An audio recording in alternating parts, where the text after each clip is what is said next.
Well, I'm really excited about today's event too. I think not only do we have an amazing person and advocate for issues that ThirdPath has been fighting for 15 years, that caregiving is important, and the way we can really address gender equity and caregiving is by bringing men into caregiving. So we have Anne Marie Slaughter here helping us have a really wonderful conversation about that. I've also asked some special people to really help us with this conversation. So you'll be hearing from Matt Schneider. He's the co-founder of City Dads Group, a community of 6,000 dads now in 23 cities across the U.S. And so Matt's going to be part of the conversation today and is a wonderful example of a involved dad himself. We also have Emma Plumb, director of 1 Million for Work Flexibility, who's here. They're a national initiative creating a collective voice of diverse organizations who support flexibility for all. So you can see, Anne-Marie, we've actually brought in some people who really get your message loud and clear, both on the flexibility side and on the dad side. If you don't mind putting up the next slide, Bree, I'm going to talk a little bit about what's happening on today's webinar. So I'm going to first get Anne-Marie to talk a little bit about her book. I have a slide that I'll be putting up there that talks a little bit about some of the wonderful different sections of her book that she's addressed. Then Matt Schneider is going to be talking to her about what happens when the baby arrives. She's got some great theories and ideas and tips about what we can do as men and women and caregivers when the baby arrives. After that, Emma Plumb is going to be talking with Anne-Marie about, yep, there's the baby, but we still have children around for 18 more years, and we have elder care. So what do we need to be doing? And again, Anne-Marie's offered some really smart ideas about what we need to be doing, not just in our own lives, but in our workplaces to really create better flexibility. And then last but not least, I'm going to be having a chance to talk with her and someone named Jim Sandman, who's the president of Legal Services Corporation. I've known Jim for a long time. He's an early advocate for men's involvement with parental leave. He himself took paternity leave with his son, and he'll be talking a little bit about his experiences and how we can make wider change. So it'll be Anne-Marie, Jim, and I talking about how we can reimagine careers and leadership. I'm really excited about today's call. So let's put this first slide up, the next one, Bree, and we'll talk about Anne-Marie's wonderful book. Anne-Marie, thank you for being here today. As you can hear in my voice, I'm super glad you're here. I'm super glad you wrote the book. We're going to talk a little bit about it, but you've been on a journey since this book came out. Any big thoughts you want to share that you've learned since writing the book? And then we'll talk a little bit about your book. Jessica, thank you, and it is an honor and a pleasure to be here. I've been looking forward to this conversation. Where you start's exactly right, that I published the article, Why Women Still Can't Have It All, in The Atlantic in June of 2012, so now 4 years ago, exactly 4 years ago. And when I published that article, I was really thinking, look, women still face a whole bunch of obstacles if they're going to try to have careers and families like men do, and we just haven't made nearly as much progress as many people think we have, so we still can't have it all. Here's what we need to do. 4 years later, I think that part of the reason we haven't made as much progress as we should have is that we're focusing in some cases on the wrong things. We're focusing almost entirely on advancing women and discrimination and lack of confidence and just sheer numbers of women at the top. And instead we ought to be focusing on care. And we ought to be focusing on the valuing care as much as we value breadwinning. And we should be focusing on it for men too. So that's been the journey, and that's why we're here now talking about care and men and really how everybody can lead more productive lives and have time to care for the people they love. Yeah, and what we're going to see as this conversation unfolds is that Anne-Marie's done a great job of kind of pulling apart the puzzle and looking at the different aspects that we all need to pay attention to make change. Some of it we can do ourselves, some of it our organizations need to do, and some is going to be around smart public policy. And if you're excited about what you hear today, you'll see on every slide the hashtag MenWomenFlex. Please join the conversation and tweet about what we're talking about today. What a great hashtag, MenWomenFlex. It really sums it up about what we're trying to look at. that we can all, men and women, figure out how to flex to be involved with these other very important spheres of our lives, caring for our children, caring for our aging loved ones. So I wanted to start the call by having you just a couple minutes. We're going to be on a timetable today, but just a couple minutes talk about the beginning of your book. You do a great job pointing out that, yeah, we thought this was a woman's problem, but it turns out there's some other challenges going on. So I put up some of the half-truths you talked about in your book, meaning that, you know, the assumption that if you're just, as a woman, just committed to your career enough, you can move ahead, or you marry the right person, you can move ahead, and if you just sequence it right, you can move it ahead. Well, what I think I took away from your book was, yeah, that helps, but that's not the whole story. What are some other half-truths you learned about, either around men or the workplace, that you think are worth underscoring today? Great.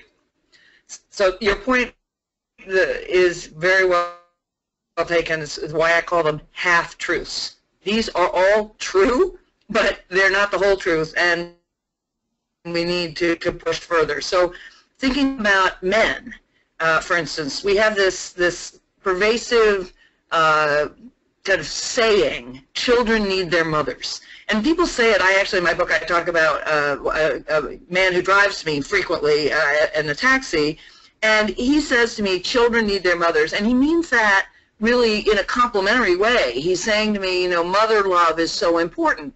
And my response is, mother love is so important, but it's not more important than father love. And it's not actually different, in my view, than father love, even though, you know, men and women are different, human beings are different, and so we express that love differently.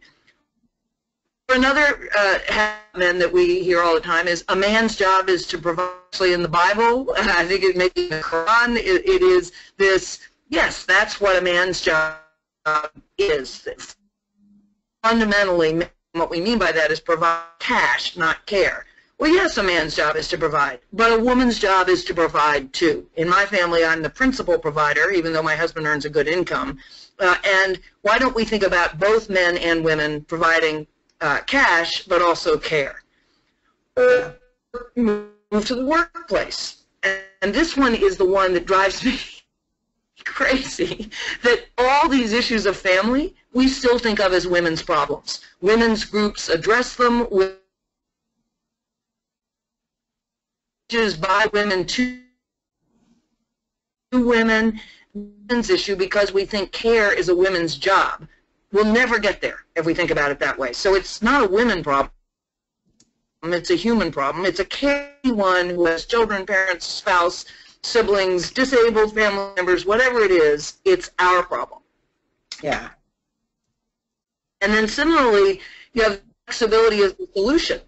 And that's also true. Again, these things are true, but only half true. Flexibility is the solution, but not if people who take advantage of flexible policies are then stigmatized, as they are, right? Flexibility stigma is as big a problem as not having time in the first place. And then just the last one, and this is so pervasive, particularly in the United States, whoever works longest works best. You know, the person who logs 14 hours just has to be a better worker than the person who logs 8 to 10. And I just don't think that's necessarily true. Sometimes, you know, the person who stays late to get something really important done, yes, that's essential. But let's evaluate results. Let's evaluate output, not input. When I see people who are staying consistently long at the office, I wonder if they have a problem with time management. Yeah, wonderful. So you have set the stage perfectly. We're noticing that your voice is sometimes clear as a bell, and then a little bit, we lose you a little moment, so just maybe it's, we'll pay attention to that. It's probably just fine. I'm just bringing that to your attention. We'll put up the next slide, because what we're going to do is... That's happening with you too. Yeah. It might be just where you're sitting, maybe just kind of staying at the right distance from the computer. If you want to say a little something, we'll check that your sound quality. Okay, but it's happening when you talk to me as well, so I don't think it could be me. Oh, there you go. Okay, wonderful. All right, good. All right, great. Sound problem solved. So what we're going to do next then is have you talk a little bit about kind of over time, how do we put some of these ideas into action? And I actually have Matt Schneider talking about this whole idea about along comes the baby, what do we do? So take over, Matt. What would you like to have Anne-Marie think about with you? Oh, well, thank you, Jessica, and thank you, Anne-Marie. It's fine. It's nice to finally connect. We've been connecting on Twitter and email for so long. It's great to finally meet you in another technological way. And I want to say also you're just one of those people that I've been quoting for the last many years since your article came out, and all these guys that know me around the country know your work and know how important your voice is in this conversation. So thank you so much for bringing this to national and international attention. One of the things I think I've learned from Jessica is that couples, whether they be two men, two women, or a man and a woman, really want and need to pursue a career, and they both want and need to be good parents when a baby arrives. And as far as I'm concerned, it's never too early to have that conversation about how you're going to make that work.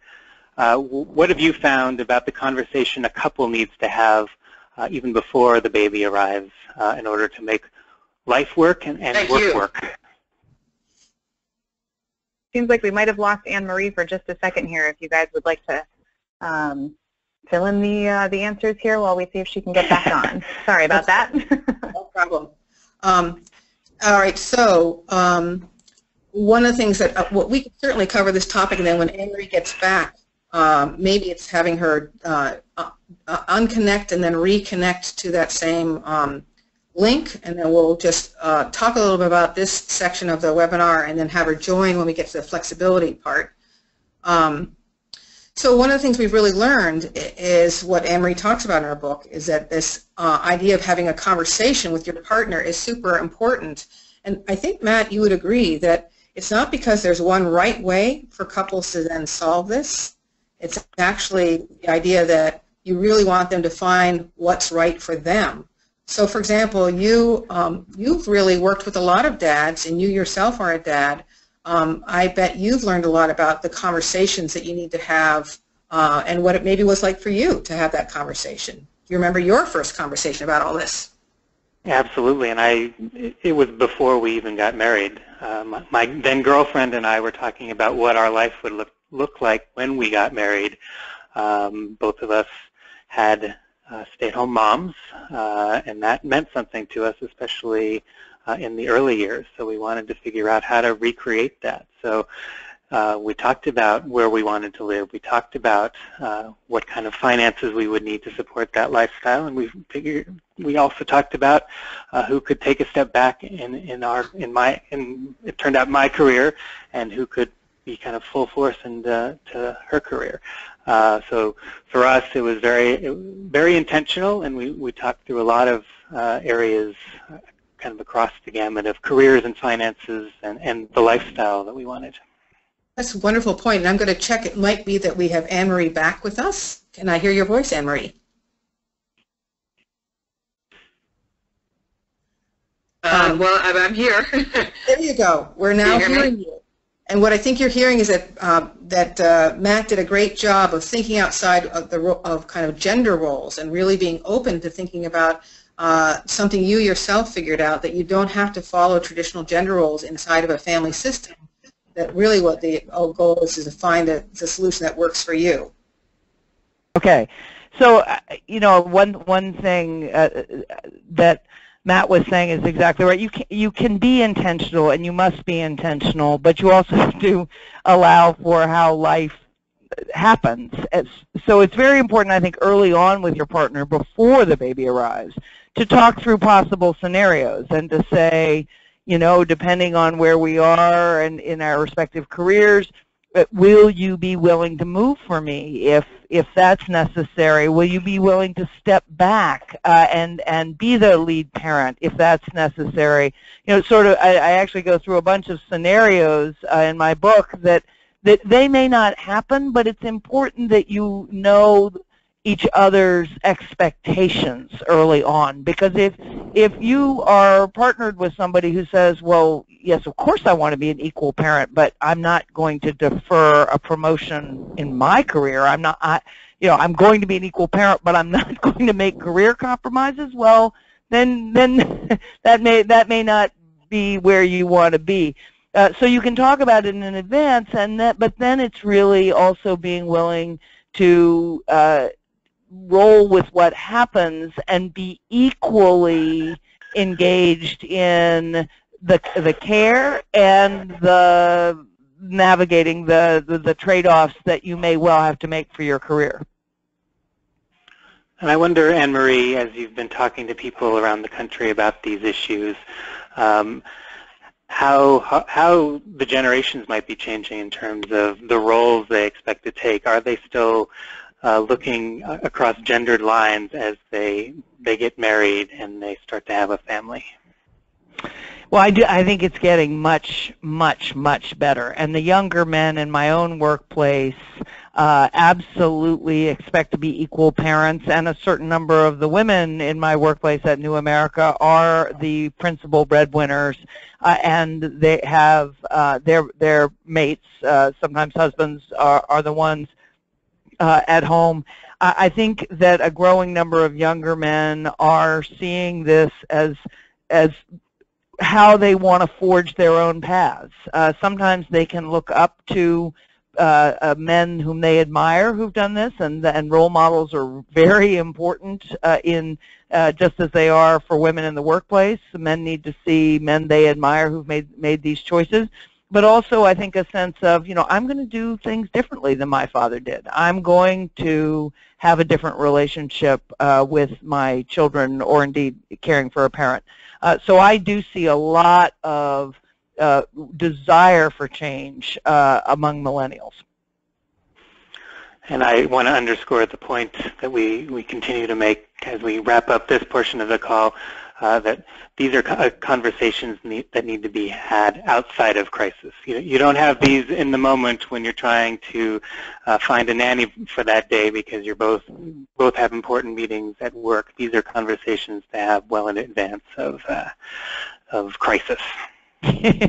Yes, and my brother actually, who is an investment banker, said to me that it was the most important advice he got, that all of us have those moments where we feel like it's just not working. It's just not working. That is not the moment to make a life or career decision.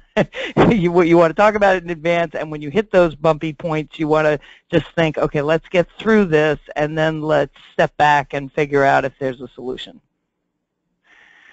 Excellent. Well, thank you again for joining the call, and I'm going to pass the call back to Jessica to introduce the next portion of the call. Wonderful. Thank you. Wonderful.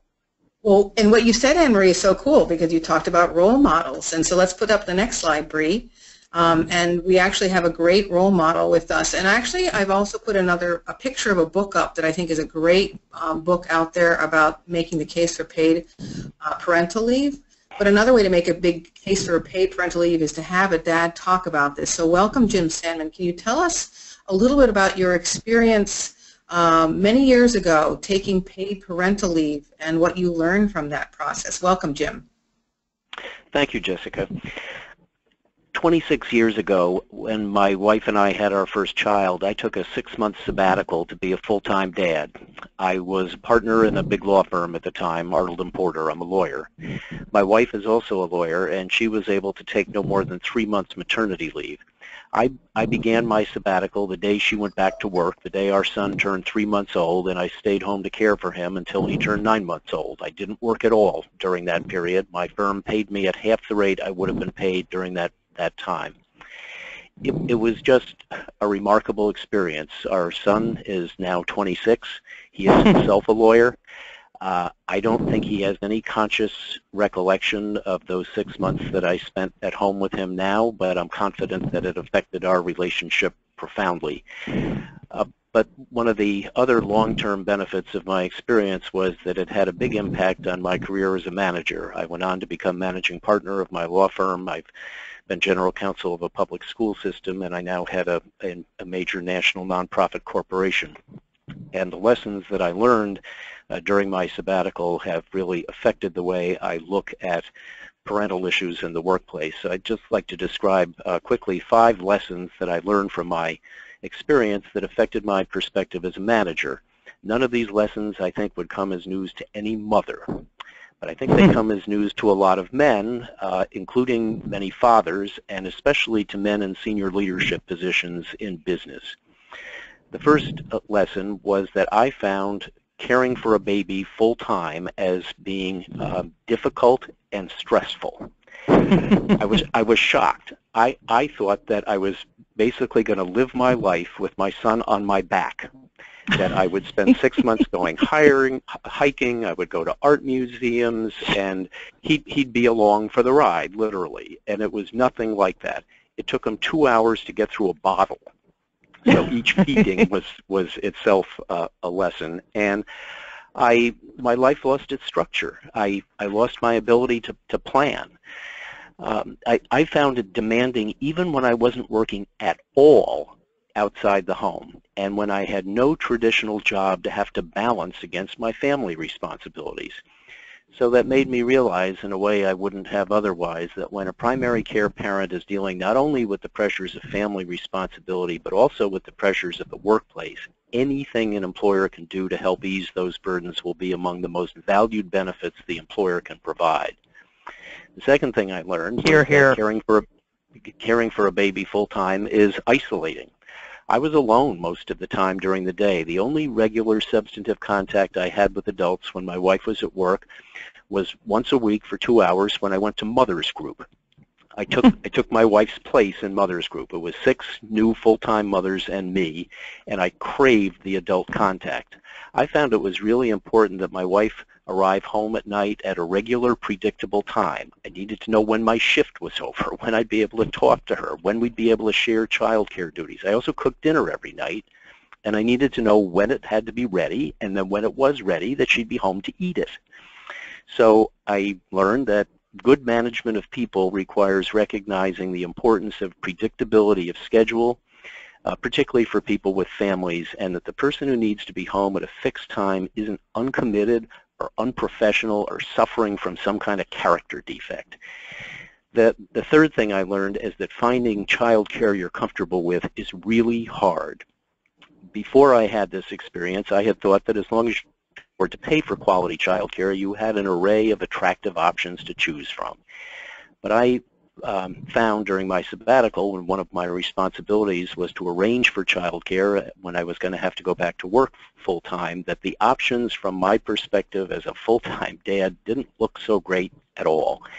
I ultimately was able to arrange for a nanny who came in during the day when my wife and I were at work, but I didn't feel great about the arrangement, and the day I went back to work was one of the hardest days of my life. I just didn't take any comfort in the care I had arranged. I couldn't concentrate. I thought about my son every minute. It was weeks before I could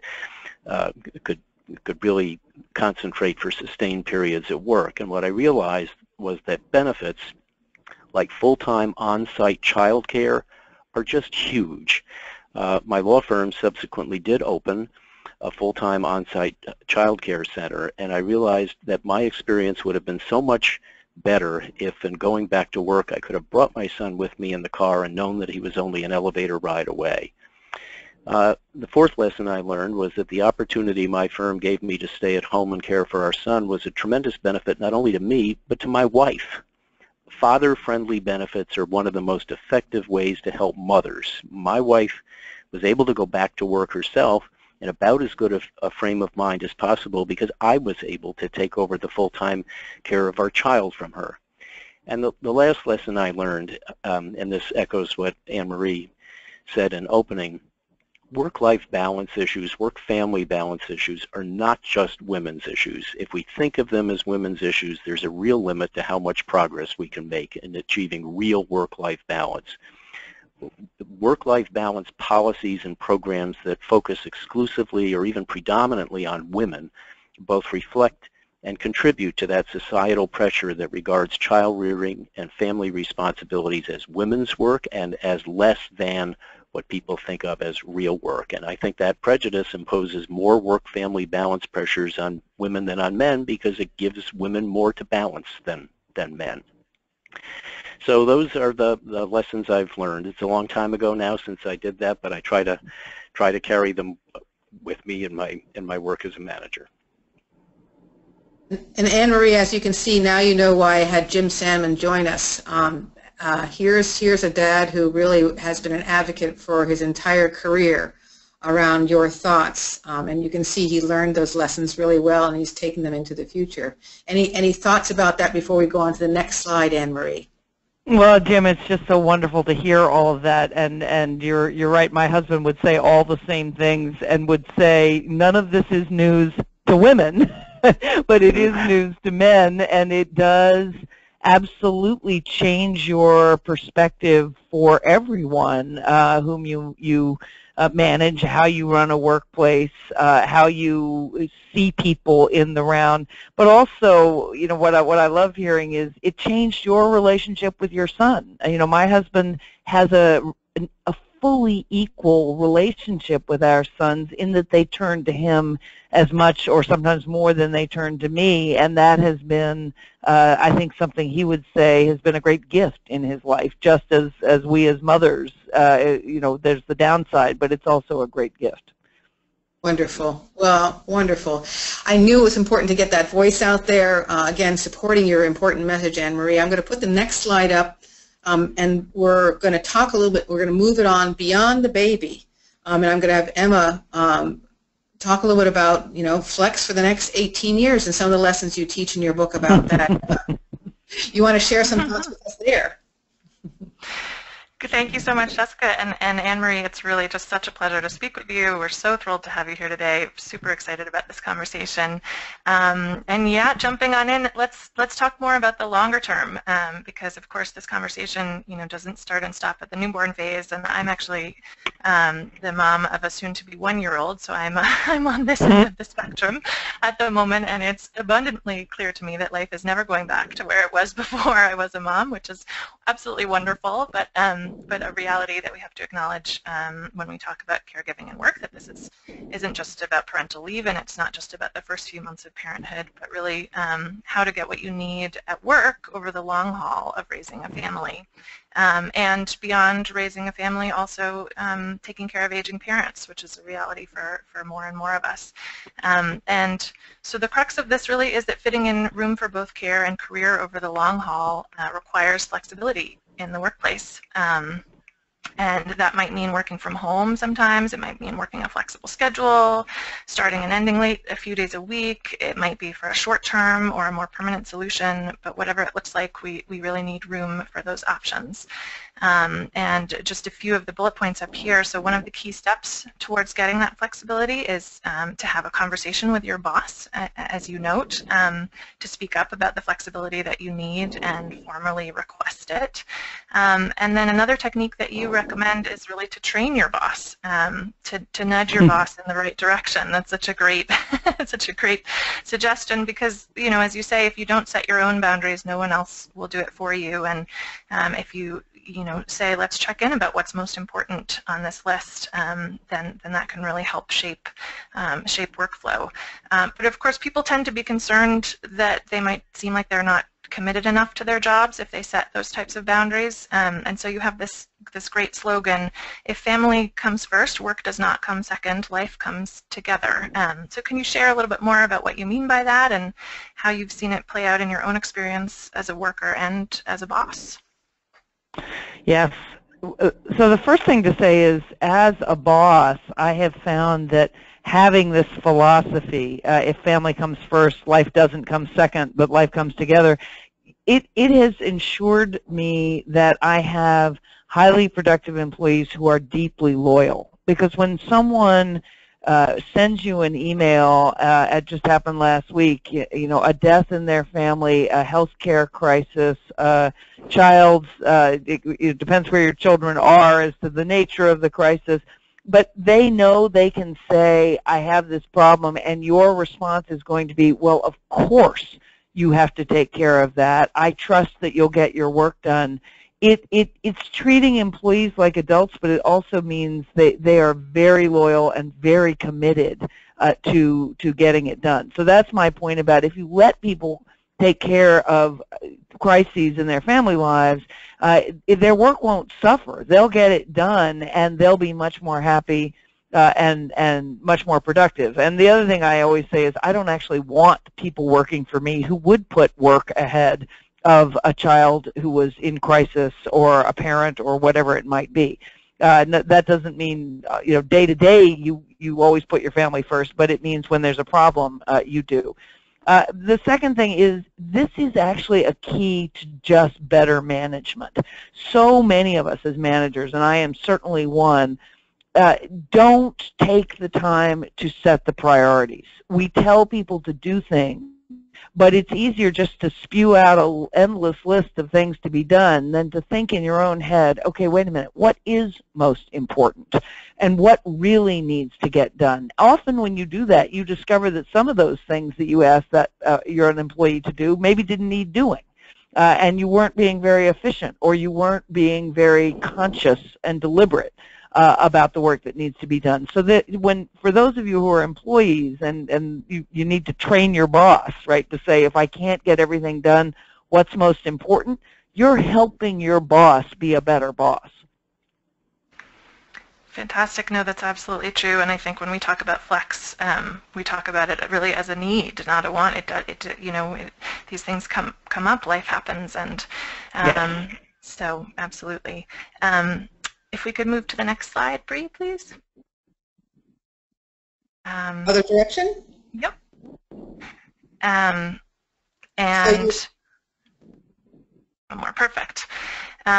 So again, as we think about caregiving and career over the long haul, it's helpful to take a step back and look at the big picture of both of those over time. So people are living longer today than ever before. It simply no longer makes sense to think about retiring at 65, both because it's often not financially realistic anymore, and also really because people want to continue to work well beyond that stage in many cases.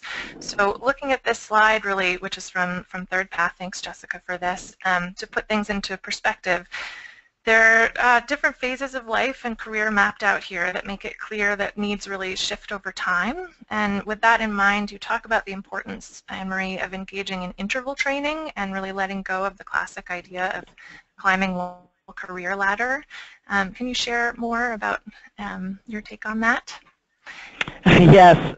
So this actually hit me when I was reading an article about top athletes, Olympic athletes, and it was pointing out that the harder you go as an athlete, then the more downtime you need, so that to get into peak physical shape, you need to train in intervals. And many of us on a Stairmaster or something have seen you go hard for 3 minutes and then you slow down. And I thought about that in terms of our lives, that instead of this assumption that you enter the workforce and you go hard until you're 65 and then you stop and you don't work until the rest of your life comes to an end, that's just not it doesn't fit with the rhythms of human life in terms of when you have children or when your parents age or other family things that happen in your life, but also it's just not good for us in terms of getting the most out of our careers. So I urge people to think about their career in terms of intervals where they can go hard and then intervals where they're still working. Most of us have to work and most of us want to work, but you're working differently. You're working in a way that allows room for people you love, or if it's not people you love, maybe it's volunteering in your community or some other outside passion. And that means there's that period 0 to 5, which is very intensive with young children, also very important for your children. You're actually shaping their brains during that period. And many of us may want to slow up a little during that period. And then your children go to school, and many people find that's a period where they can go hard again, although as your kids get older, there'll be more and more things that happen in school that need you. And then you get to that critical teen period where your children may be making choices that will negatively affect the rest of their lives, and that's the kind of care that you can't outsource. So I tell people at least plan for the possibility that you may need to slow down or make a lateral move to more independent or part-time work during that period. And then later, there's the period where your children may be out of the house, but your parents are aging. Sometimes that happens at the same time. So think about it as intervals. The really exciting part of thinking about your career this way is what I call phase 3, which is, you know, when your kids are out of the house and if you don't have elder care responsibilities, there's this period, I'm about to enter it myself, where I'm in my late 50s. My youngest son, I hope he'll be out of the house. Whether he goes to college or not, we'll see. But, you know, I look at Hillary Clinton, and I think if she wins the presidency, she'll be 70. And she did not run for office until Chelsea went to college. So her entire career as an elected politician, as a senator, as a presidential candidate, as a Secretary of State, and who knows, as president, will have happened after her children or her daughter left the house. And I, for one, find that hugely invigorating. I don't have a limit on when I want to stop working, although I do know I'll want to work differently. And, of course, at some point, as I really get older, you know, I will unquestionably slow down. But I think it's just a much more exciting way to think about your career. No, absolutely. I'm in the brain shaping phase at the moment. Yes, you are. And but it's crucial to think about these different phases, and you feel so in the moment, but we need to think beyond that. Great. Bree, let's just take a quick look at the next slide. And really, we talked about some of this already. Just that as we think about flex and you know, making room for care, this is really also about making changes that benefit both men and women in the workplace and their workplaces as well. And really, by taking that integrated approach to work and life, you know, workers become better at prioritizing. They take time to recharge. They're more proactive rather than reactive, and then workplaces really reap the rewards of a more productive, happier, and more loyal workforce. So we did touch on that, and I think, Jessica, if we move to the next slide, and I'll turn things back to you. Wonderful, wonderful. Thank you so much, Anne-Marie. So, Anne-Marie, you've been on a journey, you've learned something personally, you've written about it, which is that basically when we do this, when we encourage men and women to follow this more integrated approach where they do work effectively but also create time for their lives outside of work, whether that's kind of in an ongoing way or going back and forth between a more work-focused or caregiving-focused way, they are really learning some important skills that we think are actually important for today's workplace. And I knew that we were going to be having this call, so I wanted to make it special for people.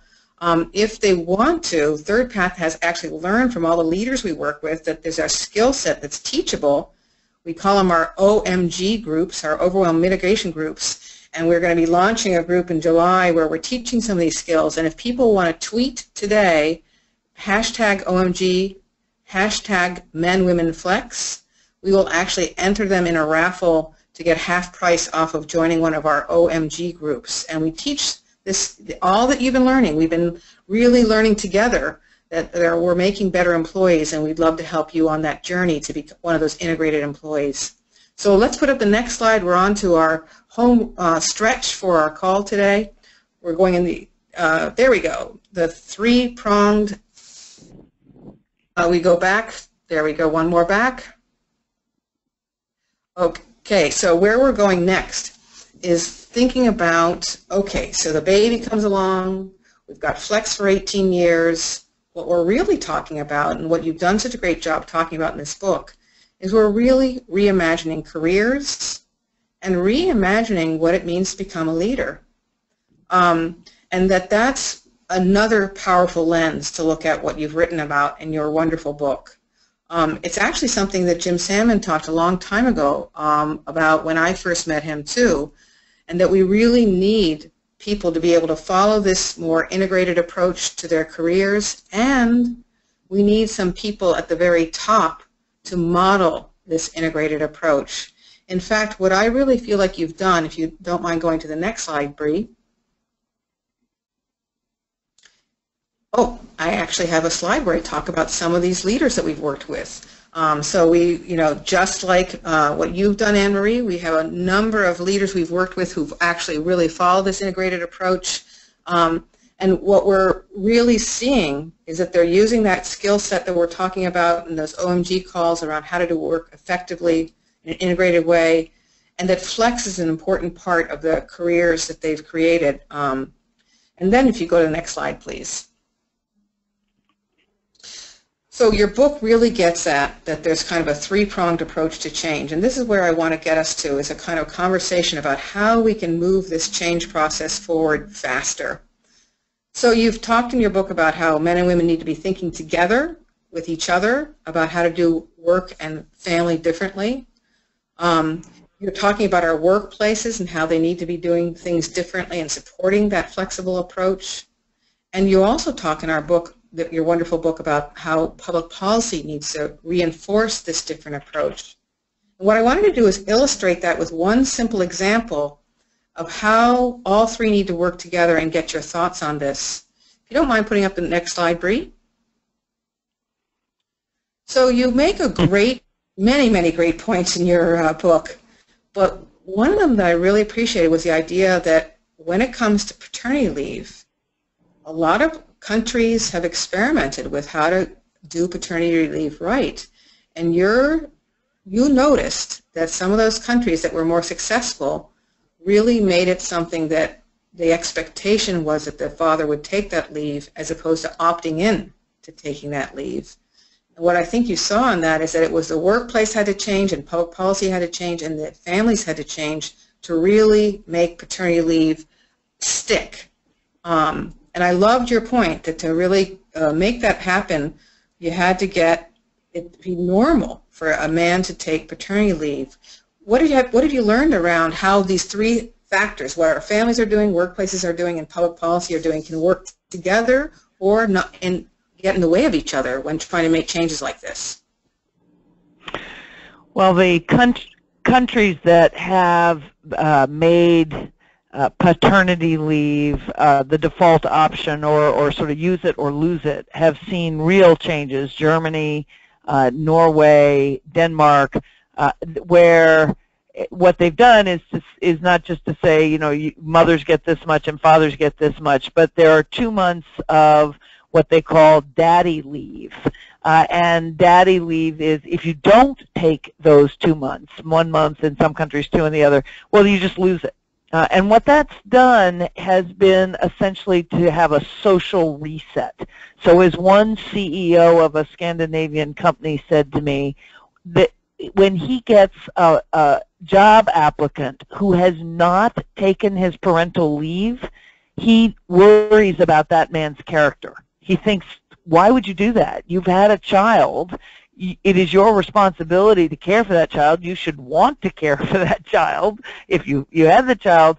So if you get free leave, right, why wouldn't you take it? So this is a good example of where you want individual couples to be having these conversations, and you want 2 men, 2 women, or a man and a woman to say to each other, look, if we're going to have a child, we're going to share everything equally, and we're going to be equally responsible. There's not going to be a primary parent and the other helps. I mean, sometimes over time you need to move to that role, but at least starting out, that's what you're going to do. You need a workplace that says, our workers are also caregivers. The era when you had one full-time caregiver at home and one full-time breadwinner in the office is long gone, so we need to make room for care.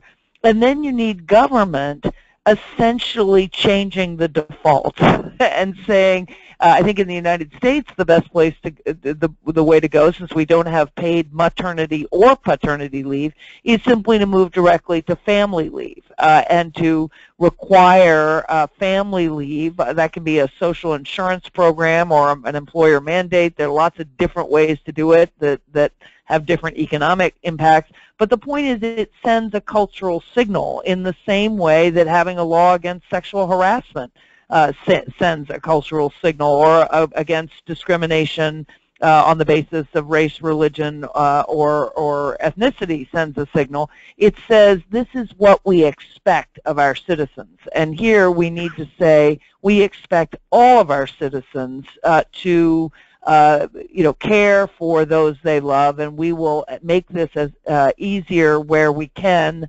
and expect employers and families to participate. Yeah, wonderful. And here's a super bonus point. Not only is that a great story about that boss who understood looking for an employee who valued that part of himself was something he really benefited from. There's a wonderful researcher, Linda Haas, who's looked at Sweden, and she sees that by men taking that 2-month leave, it's changing the workplace too, because now, they're not just thinking women are going to take time off when a baby comes. They are now assuming men and women take time off when a baby comes, and that's a huge change that's happening in workplaces too. Yes, I think of it as there's going to be the parent period, right? In other words, when you hire young people, they're going to hit their late 20s, early 30s, whatever it is, and there's going to be the parent period where you're going to, if you want that talent, and it's great talent, you've got to make it possible for them to have the families they want, either biological or adopted or constructed families, but for parents, not for women. Yeah, and again, this is an everyone issue, because obviously some people might not have children, but everybody's got parents who are going to age. And so what your book has said all along, and I think we didn't have enough time to talk about it, I skipped over that slide, but one of the other favorite parts of your book is how you talked about, you had that you always understood that what your father and grandfather had done was important, but this book and the journey of writing this book helped you understand how important the role your mother and your grandmother played in caregiving, and the big message about how we need to become a society that values caregiving. So that was just music to my ears to really help us understand that's where we want to go, is to create changes at home, changes in the workplace, changes in public policy that really promote both competition and caregiving. Really wonderful. Well, where Thank I want you. to, yeah, wonderful. It's music to my ear. I read the whole thing a couple of times. Next slide. We've been kind of setting the framework up to have a discussion with you. Hopefully everybody's heard, there's some things we need to do when babies come along, things we need to do when we have the rest of those 18 years or for elder care, to really think smart about how to work effectively, but also have time to really be engaged and energy for caregiving. But you have to admit, it feels like sometimes it's been a glacially slow pace of change. And so what we wanted to do was just have a conversation with you for a minute if you've had some insights around what you think will help promote more change more rapidly.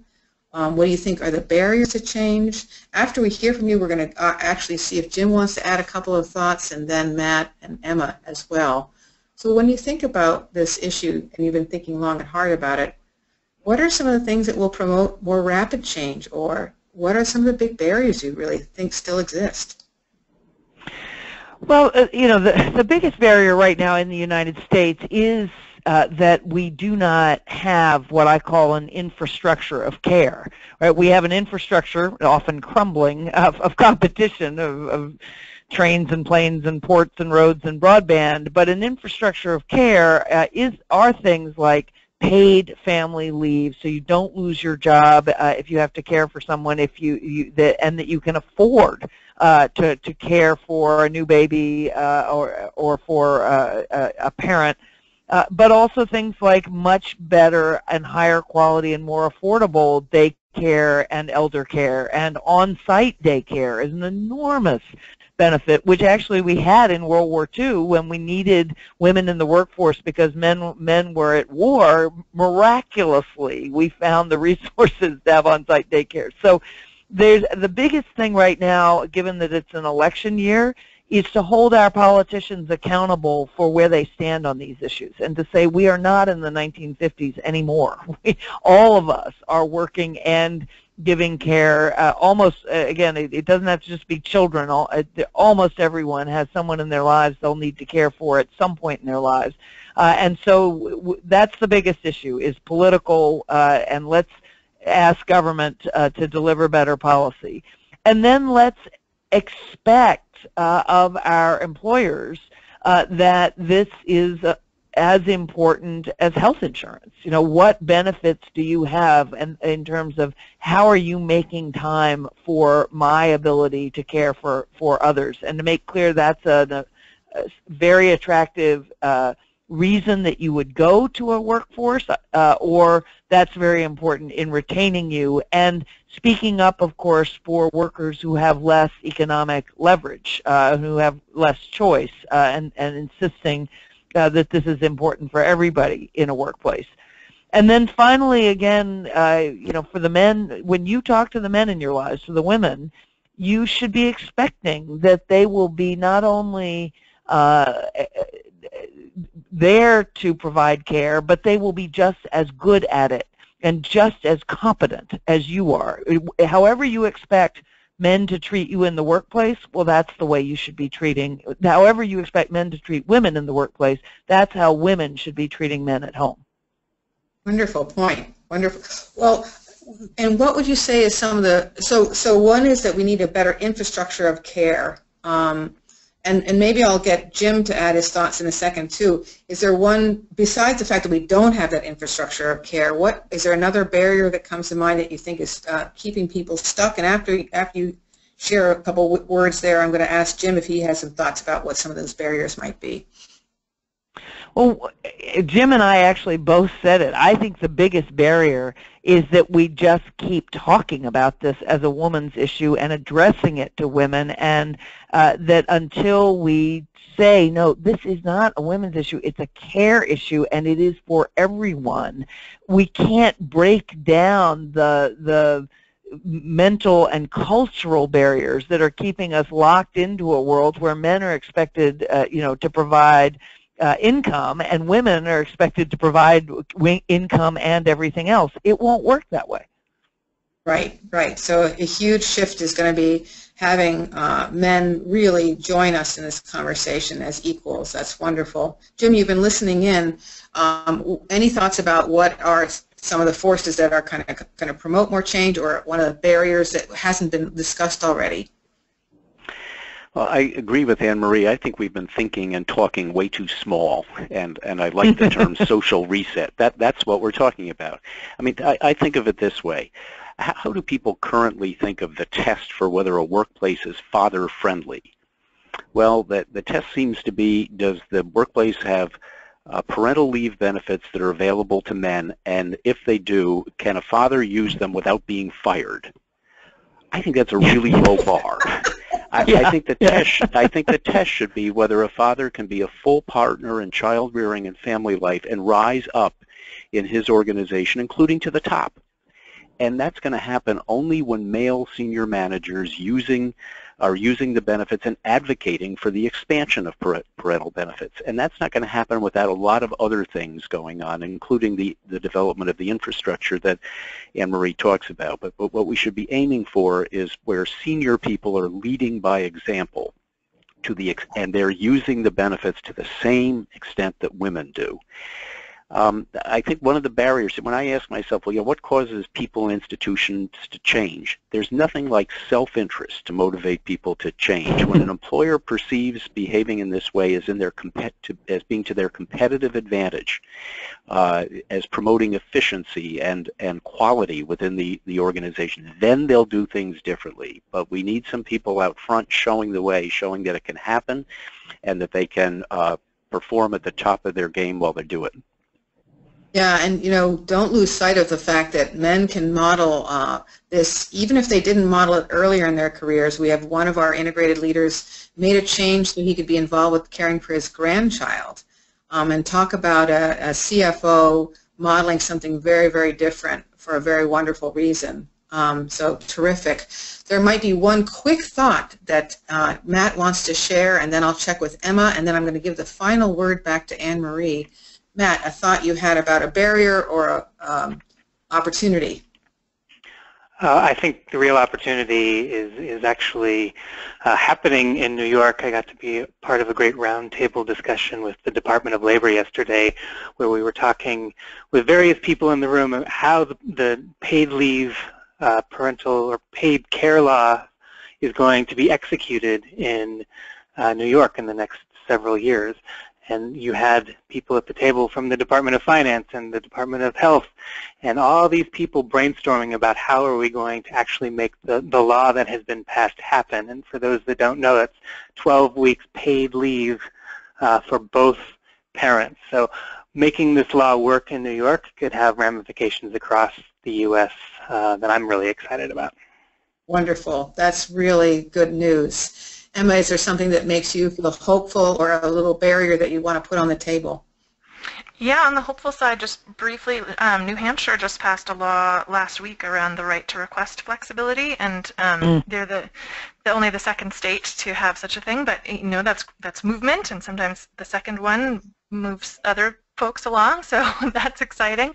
And really, I'm just encouraged by all the work, you know, the great work everyone on this call is doing, and just having these conversations is so critical, and you know, for our audience now to go off and to continue this discussion so that we can really normalize all these things around care and flex, so that at some point none of it is surprising anymore. Anne-Marie, I am going to give you the one last word. One thing hopeful for people listening in today that I'd like to share is that all of those amazing leaders that I was talking about earlier made this happen in their lives without all the support that we want to still have happen. So I think it's important to remind people that just like Anne-Marie did in her household, Jim did in his household, Emma's done in her household, and Matt in his household, having that conversation at home, even though we don't have those systems set up outside of us perfectly yet, can still help us navigate more effectively around these issues. So you don't have to wait. You can make this happen today, and ThirdPath would love to support you in that process. Anne-Marie, it's been a pleasure. Is there a last word of wisdom or thought you'd like to share? And we're going to put up our thank you slide as the last and final slide. So I would say two things closing. One, just quickly, that we need to treat the men like Jim, like Matt, the men who are actually out there being equal caregivers and lead parents. We need to treat them as heroes and pioneers. They are forging a new path the way Gloria Steinem and her generation of feminists did for women. And you know, back in the 70s, the women who did this were treated very badly and called all sorts of names. We should be celebrating these men as pioneers. And the last thing I want to say is this is the week that the first time in American history a woman was nominated to be the presidential candidate for a major party. We have made incredible progress. When I was growing up in the 60s or the 70s, that was unimaginable. I didn't know any women anything. I knew one woman lawyer, no doctors, no politicians, no professors, no engineers. And so we've come such a long way. What we're talking about now is the next half of the movement for full gender equality for women and for men, and to finish the business that the second wave of the women's movement began. We now have to change male gender roles as much as we've changed female gender roles, and we have to see all of us as full human beings who have a caring side and a competitive side, and who should have the ability to live full integrated lives. When they can, they'll be better workers, they'll be better parents and caregivers for their parents. They'll simply be better and happier human beings. Wonderful. Thank you so much for joining us, Anne-Marie. It was a real pleasure. Well, I enjoyed it very much, and I'm delighted to meet the others on the call, at least by audio, as well as by Twitter. Thank you so much. All right, Bree, I don't know if there's any wrap-up process we need to do. Sure, I'll just say everyone be on the lookout for tomorrow's follow-up email with a recording of today's event, a PDF copy of the slides, and a one-page handout with our panelists and organizational info for everyone you've heard today. And thank you very much for attending. Thank you, everybody. Thank you. Have a great day. Bye-bye. Bye. Bye.